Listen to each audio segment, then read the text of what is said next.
In today's video, I'm going to teach you how to assign activities to team members in Pipedrive 2026 Step-by-Step Beginner Tutorial. If you're new to Pipedrive, activities are the heartbeat of your day-to-day sales work. They cover things like calls, emails, follow-ups, and meetings. Assigning an activity to the right teammate makes ownership clear, keeps your pipeline moving, and ensures no task falls through the cracks. I'll walk you through a simple workflow that you can repeat anytime you need to delegate or reassign a task. First, head to the Activities section using the left-hand panel.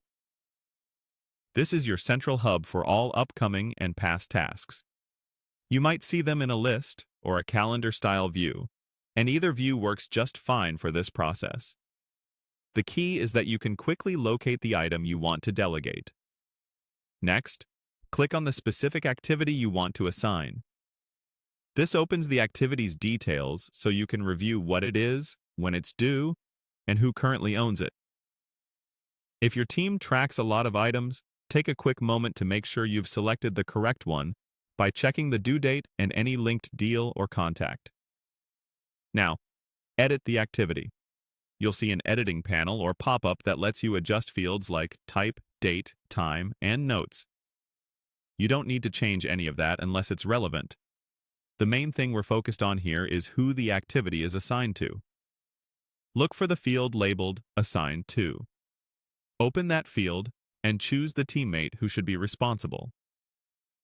If your company has many users, start typing their name to narrow the list.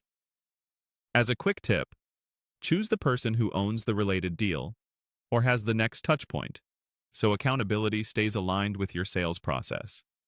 If you don't see the right person, it could be a permissions or visibility issue. In that case, check with your workspace admin to confirm you're allowed to reassign activities. Once you've selected the correct team member, click Save. This confirms the change and updates the owner across the activity list and any associated views. After saving, the activity will appear under that person's workload, and, depending on your organization's notification settings, they may receive an alert so nothing is missed. That's it. You navigated to Activities, opened the task you want to delegate, edited it, chose the correct person in the Assigned To field, and saved your changes. Use this same approach anytime you need to reassign tasks during handoffs, coverage for time off, or to rebalance a busy week. Keeping activities properly assigned helps your team stay organized, focused, and on schedule.